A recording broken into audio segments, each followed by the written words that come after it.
where we review we're just over halfway done. And I'm Mike, and this week we'll be talking about Web of Carnage. I'm here too. I'm Billy. And I'm Vincent, and it is Web of Carnage. So our sponsor today is the non-existent video game Cletus Clay. I want us to give a spotlight to Cletus Clay. For those who do not know, Cletus Clay was an incredibly detailed claymation side-scroller about a redneck fending off an alien invasion. And the developer, who I believe is called Tuna Technologies, or maybe Tuna Snacks, or maybe Squashy Software, put out like 3 early development videos back in 2008 to 2010. One got on IGN's channel and only has like 100 views. Last update I can find for the game itself was in 2014, which is still a while back. But it seems like the developer may be involved with like digital slot machines now. It was going to be on PC and Xbox Live, which at this point would have been Xbox 360. But it never came out, and the videos, all of them have very few views. I can't imagine a claymation video game is easy to make, especially if it was a tiny team or just one guy. But it's kind of a shame because it could have been a genius game. And I remember like looking into it because at one point I was like really into playing my Xbox, and I'd like check out like what are the new Xbox Live arcade games coming out. And I must have seen this. You're playing Call of Duty. Well, I played a bit. I mixed it up. But I must have seen this at some point and then thought it was like, oh shit, a claymation video game. That's really cool. And then it just disappeared. But this video game that doesn't exist is what I associate the name Cletus with. Well, so, Vince, noticing your shirt, it's summertime. It's the middle of July, but your shirt signifies the release of a certain film that comes out August 10th. Would you like to tell us about that? Yeah. Also, The Meg, starring Jason Statham and others, is also coming. And Rainn Wilson. And in fact, August 10th, the reason they sponsored us, well, part of the reason, is August 10th is also my birthday. So I will be taking myself to The Meg. Birthday well spent. Well, which brings us to our next thing. Win a date with Vince to The Meg. Sweepstakes in the description below.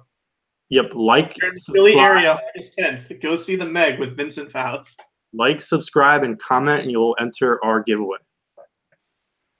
Also, you'll get 800 Microsoft points to buy Cletus Clay if it ever comes out. All right. So now, moving into the less interesting actual story, we start with Spectacular Spider-Man 232. On the cover, Doc Ock. I feel like I say this every time she comes up, Doc Ock, the female one, but like that's going to be for the rest of the podcast.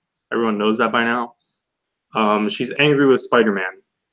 And the team here is the usual Todd Zazago, Sal Buscema, Jimmy Palmiotti inking him. But off the bat, first page, we get some cyberspace garbage. And I was like, geez, this segment better not be like 5 pages long. It was not. It was just a page. Seaward Trainer, he wants to re-enter his body finally, which apparently he's been able to do this entire time.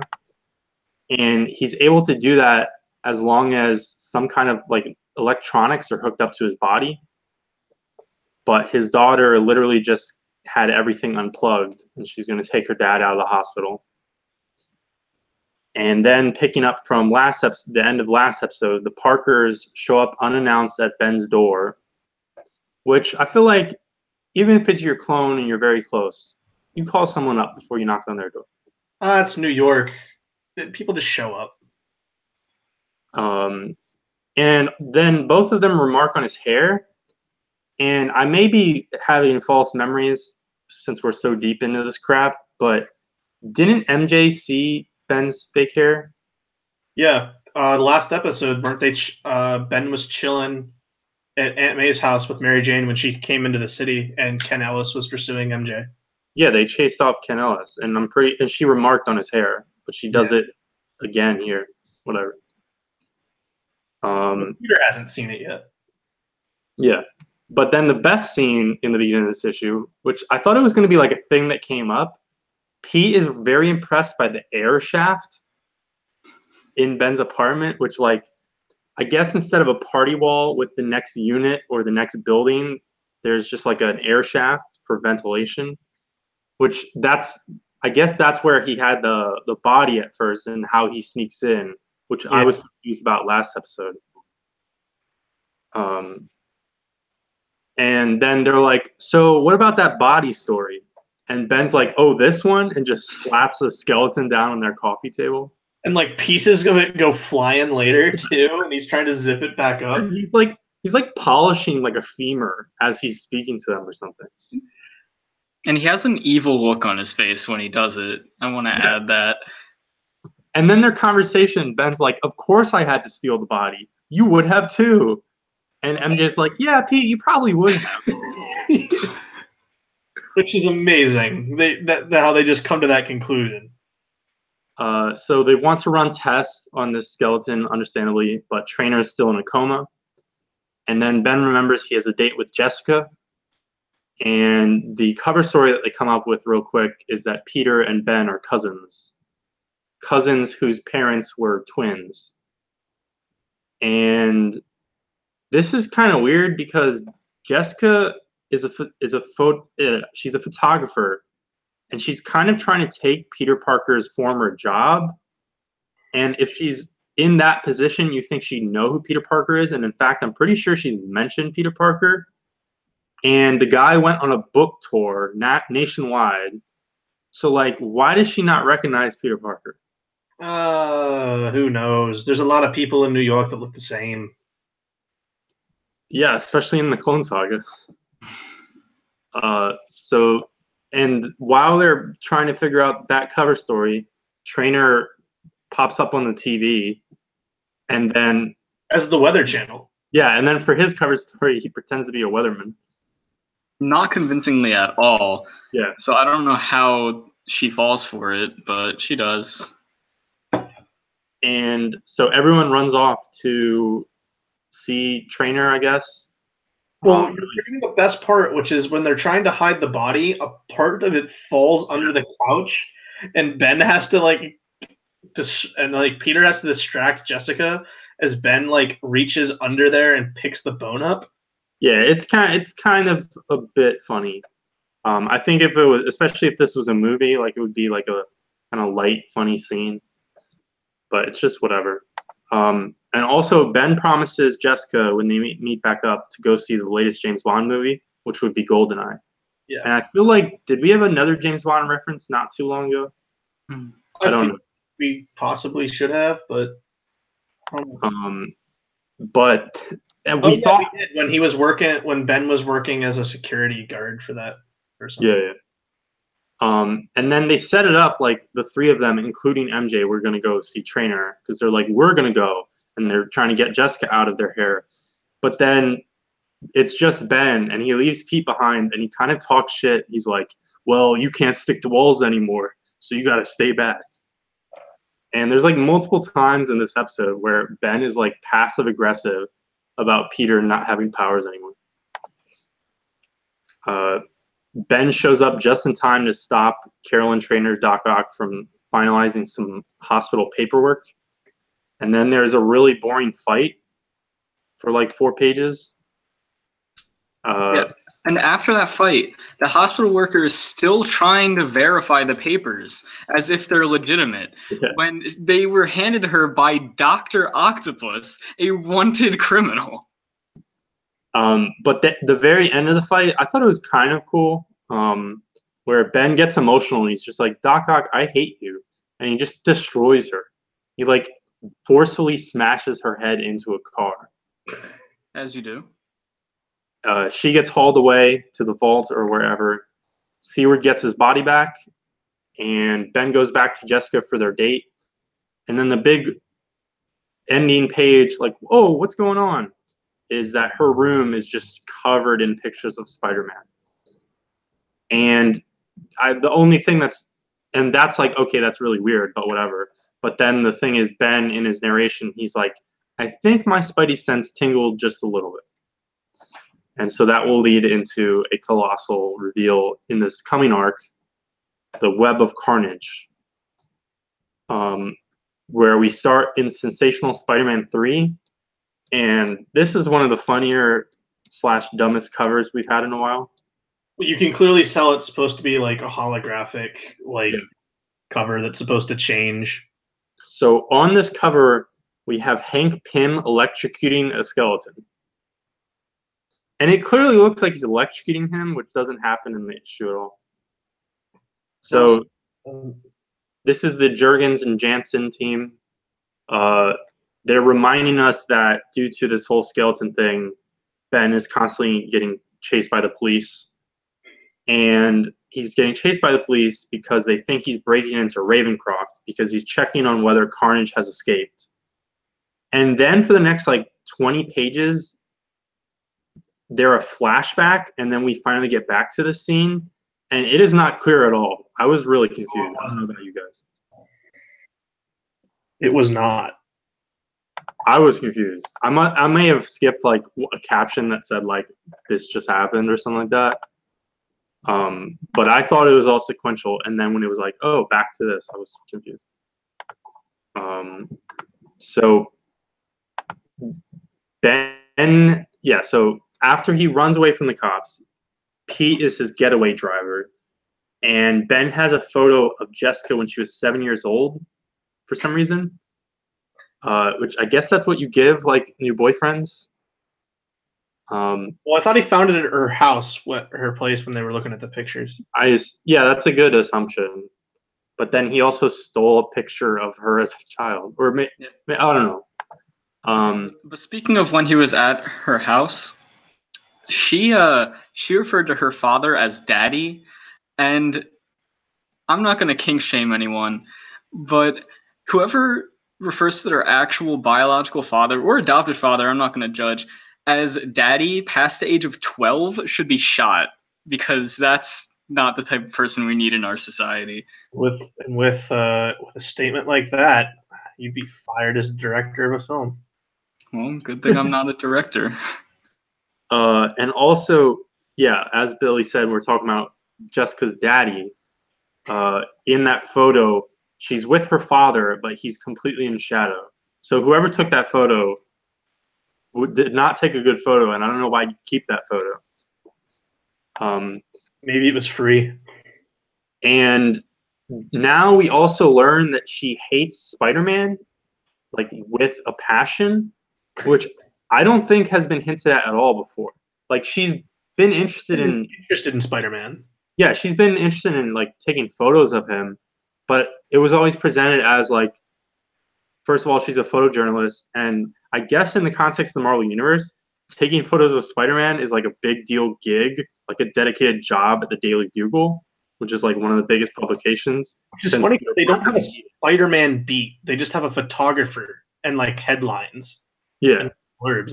There's no Spider-Man desk at the Bugle. No Spider-Man desk, but Peter Parker made his career 90% on taking pictures of Spider-Man. It's just weird because then there's Ben Urich who makes his career basically writing about Hell's Kitchen and Daredevil. Yeah. And so if all of Peter Parker's things are Spider-Man, and Jameson was always using that content, when he moves to Portland, they still want those photos. So I assume they just put out a job listing in the newspaper, wanted pictures of Spider-Man. Get me pictures of Spider-Man. And so then we start getting this teased for this reveal, and it's not subtle at all as soon as the first sentence is made. So the story of her father, the way it was told to her, is that an old man mistaked her dad for a burglar, pulled a gun on him, they got into a scuffle, the gun went off, and the old man died.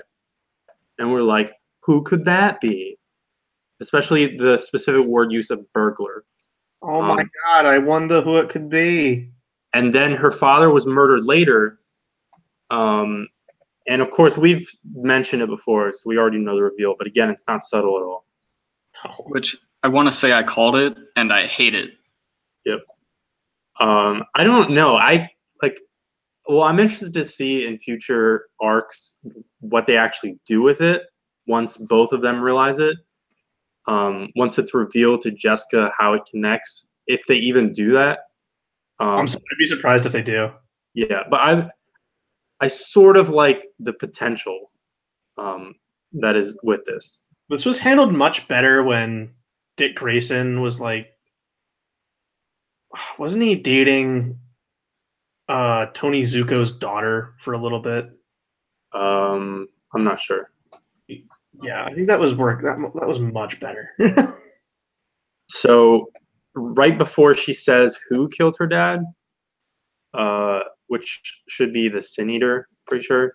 Pete calls her phone, which I guess Ben gave Pete his girlfriend's phone number. I guess that makes sense. And so they're going to go test the body. And Hank Pym, who at this point is Giant Man, is apparently the best of the best when it comes to this. Reed Richards. Yeah, and anyone. But hold on. They specifically said that they wanted to get Seward out of the coma so that he could test this body. And then they completely abandoned that with no explanation as to why. Yeah. Well, it's like Peter doesn't trust Seward, but he still wants to talk to it. And he wants Seward just as an opinion as well. Yeah. And even if you guys weren't confused by it, I think the way that this giant flashback segment is fit in the book confuses some of that as well. So, yeah. And then Ben runs into a mugging victim who mistakes him for Carnage. And now we're back in the present. Okay. So that's why he went to Ravencroft. That section was flashback, like I said. That flashback makes me upset. And I'm going to tell you why. Because, one, why would someone mistake this little boy right here for Carnage, who has tendrils 90% of the time and very clear, sharp teeth? Two, why would Carnage waste his time mugging someone and not kill them? That's extremely out of character for him. Three, why does Ben automatically know that it's Carnage when he's talking about this? It could be another clone for all he knows. Like, this entire series is based on clones. Why does he not immediately think it's a clone? Yeah, or just like a billion other villains, especially since there's no scratch on this guy whatsoever.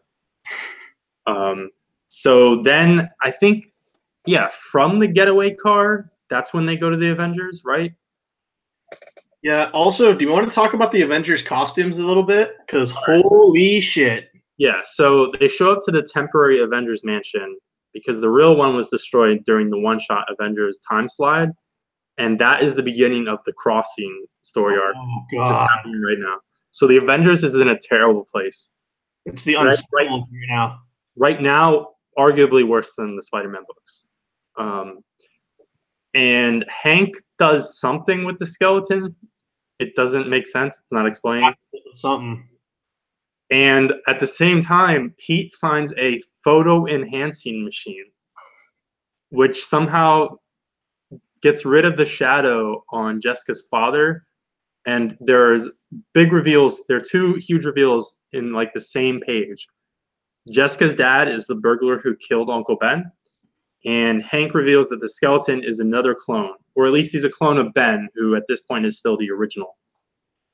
And so it's like, well, who was the skeleton? What is Peter Parker now? Whatever. And then we get a pointless, non-speaking cameo from other Avengers members, Hercules, Black Widow, and Hawkeye. Hawkeye and his... it's not as bad as one of his other costumes, but it's bad. Yeah, Hawkeye looks pretty bad.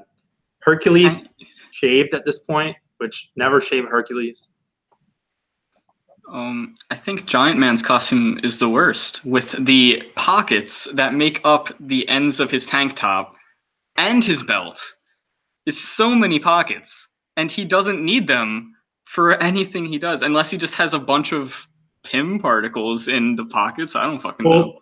In the comics, they don't even really do that as much, like in the movies where they throw the... Yeah, I don't know. So why does he need pockets then?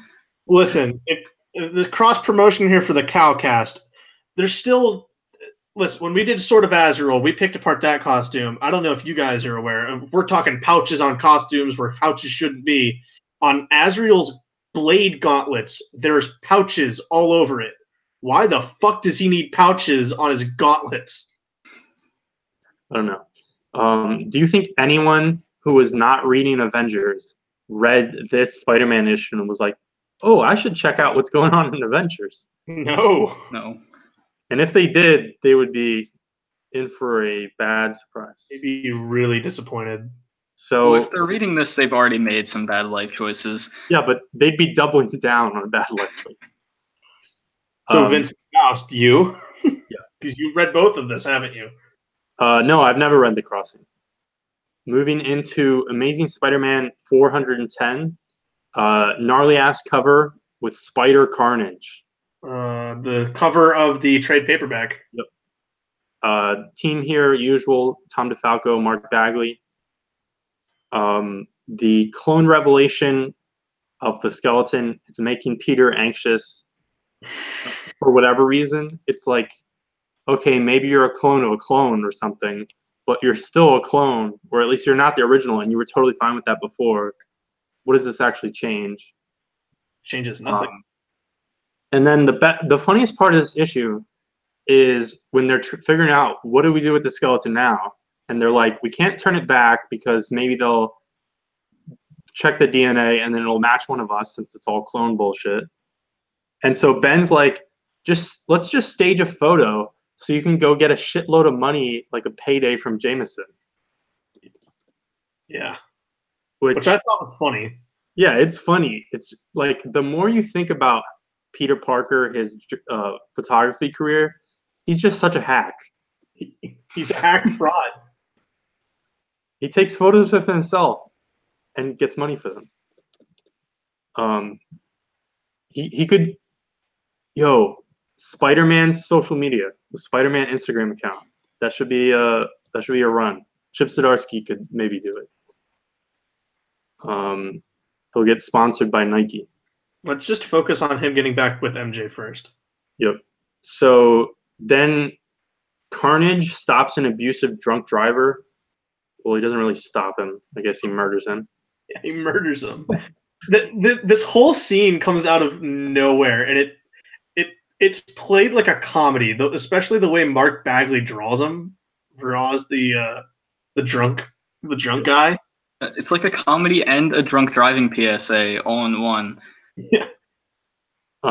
So then Ben tracks down a Ravencroft guard to an underground club themed after supervillains because this guard is like flipping like napkins that the Carnage has used. And I think this is hilarious, just the idea of that club. And then the imposter Carnage crashes the party. And Ben realizes that it's definitely not Cassidy, but it is the symbiote. And then that Carnage runs away. And then Detective Trevain shows up.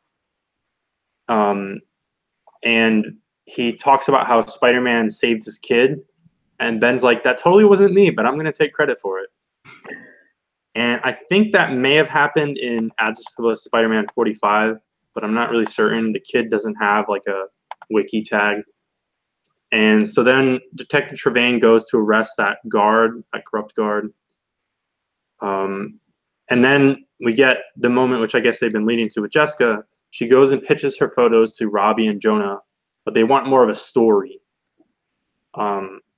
Which I guess Spidey, Spidey, a lot of times he was fighting a villain, so whatever. Ben thinks the Carnage copycat might be John Jameson, but he feels weird tracking him because John is someone that Pete trusts, while Pete, at the same time, is ruffling Seaward Trainer's feathers, who Ben trusts. So if there was a remotely good writer, they could like parallel that well.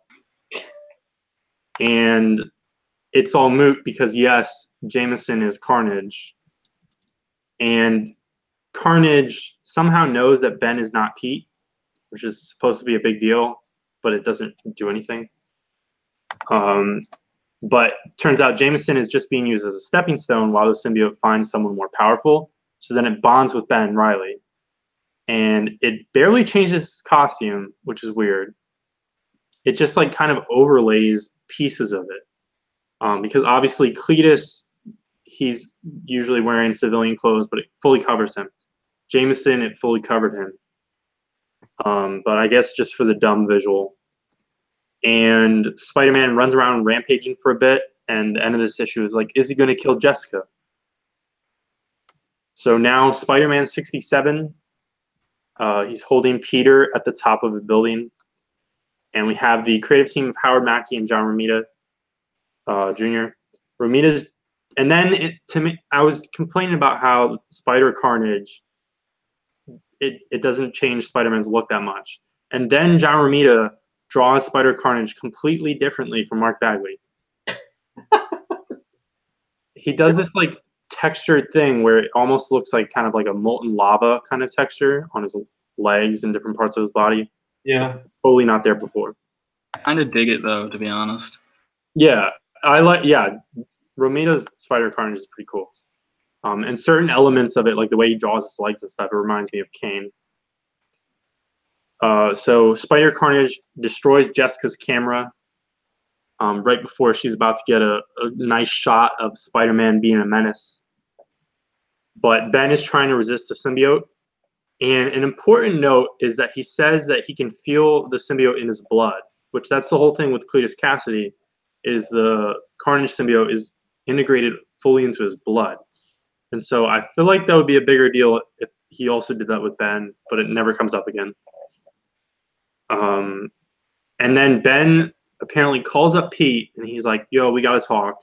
Pete shows up, and then Ben just acts like an asshole, which it's because of Carnage, and he is resisting murder, just straight up murdering Peter.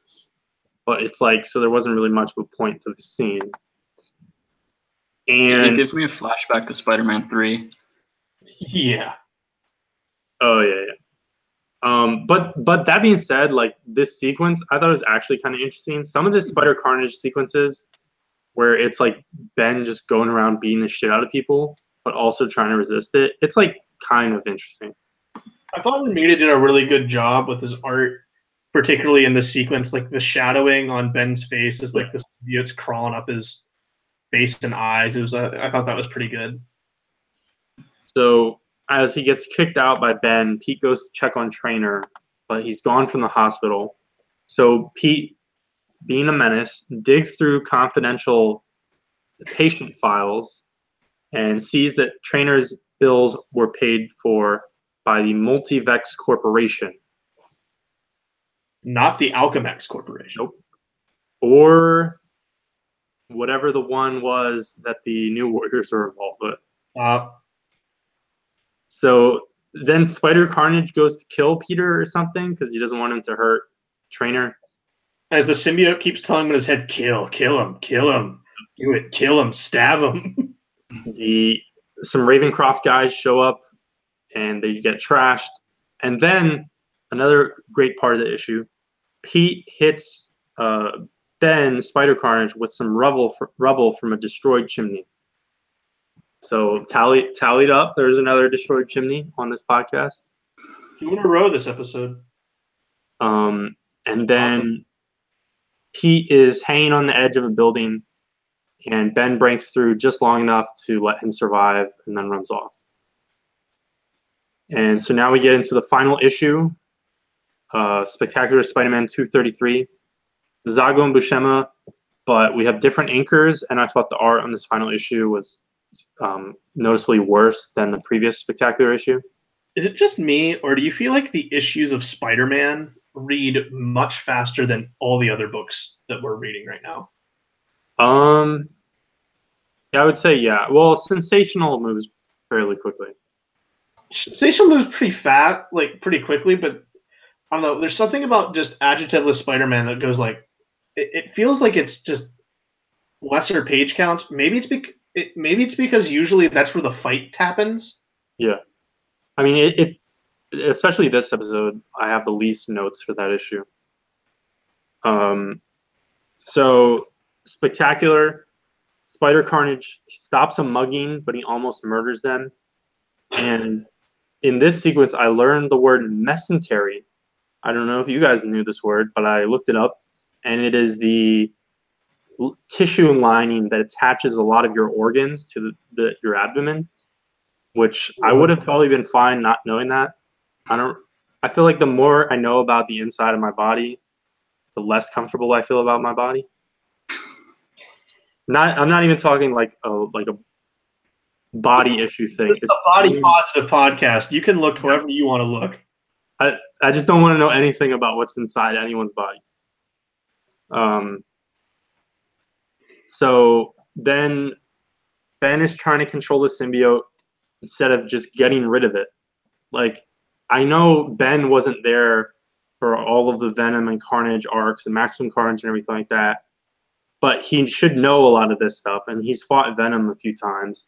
So, like, just go to the clock tower and ring that fucking bell. Also, they call Carnage an alien symbiote multiple times, but he's technically not an alien because he was born on Earth. He's a natural born citizen. Yeah. You know. Where is his citizenship then?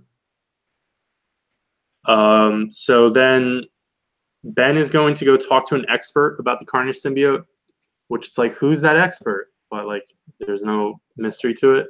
Hank Pym. No, unfortunately. So then we learn Cletus Cassidy is dying due to separation from the symbiote. Which is kind of interesting. Like, I wanted them to go more into detail with that because it was like bonded to his blood. So when the symbiote leaves him, does he lose a lot of the blood in his veins? And was Eddie Brock not around? Like, could he not talk to Venom about a symbiote issue? I don't know. Well, whatever Venom did the last time they hung out in that miniseries, I think Venom just ran away. Oh yeah, you're right. He like disappeared. And then this is a good time to mention that as the doctors at Ravencroft, they're like, Cletus is dying, and they keep questioning, how did the symbiote get out? And why is Cletus always washing his hands? And they show Cletus Cassidy washing his hands like 4 times in this arc. And I'm like, this is fucking obvious. Especially since in that miniseries, which we just mentioned, the Venom symbiote went through a telephone wire. And then there are these sequences. They're like mindscape sequences between Ben Reilly and the Carnage symbiote. And the actual art is bad, but I thought the overall concept for that was kind of cool. Yeah, that's cool. But a lot of things in this arc make me mad because it seems like they didn't really research the symbiotes before they wrote it. Because like they also say that the bonding is dulling his spider sense along with everything else, but that kind of defeats the purpose of a symbiote because like it's supposed to strengthen him in every way.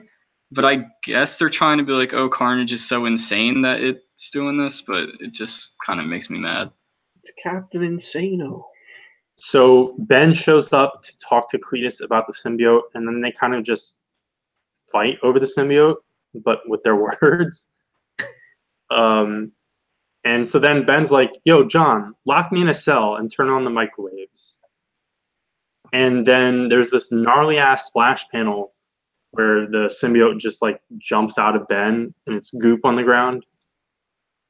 And they're like, oh, and it's like, oh no. And right when they do that, the symbiote's like, oh, there's a sink in this room too. Let me go down the pipes and bond right back with Cassidy. And so I'm like, no shit. And then at the end of the sequence, Jameson and Ben, they're like, well, who would think to question the pipes? And I'm like, anyone. That's pretty obvious. And they don't address how they're going to remedy that in the future. Like, or is Cletus not going to have a toilet and a sink anymore? Are they going to? Here's a bucket. Are they going to up the dose on the microwaves? Because what's stopping this from literally happening again? And so the tease for the next arc is the Hobgoblin showing up. And this concludes Ben Reilly Complete Epic Volume 3. We only have 3 more volumes to go, and then all of our aftermath and spin-off episodes. But the Hobgoblin will not be in our next episode. Our next episode is actually DC versus Marvel. And some of the issues, they flip it and they call it Marvel versus DC. So Ben Reilly got himself caught up in his first intercompany crossover, but it won't be his last. And he's actually not in the miniseries that much, to my knowledge. But it didn't seem right to smash it together with another episode. So it should be some light fun, and we'll probably talk about some of the other fights and encounters as well. Is Superman back? Superman's back by this point, right? Yeah. But he's got the mullet, right? Yep. Just imagine. I guess we'll hit on it then. But like, one of the worst possible times to do this company crossover. Yeah, there's some weird stuff going on. Like no one's the same. Like everyone's in a gimmick or something. Yeah, but and on that similar note, though, I still think it's funny that Dan Jurgens is writing the flagship Superman book and the flagship Spider-Man book at the same time. Yeah, that's awesome, though. Yep. All right, so that concludes that. Thanks for watching this episode. Tune in next time. Peace.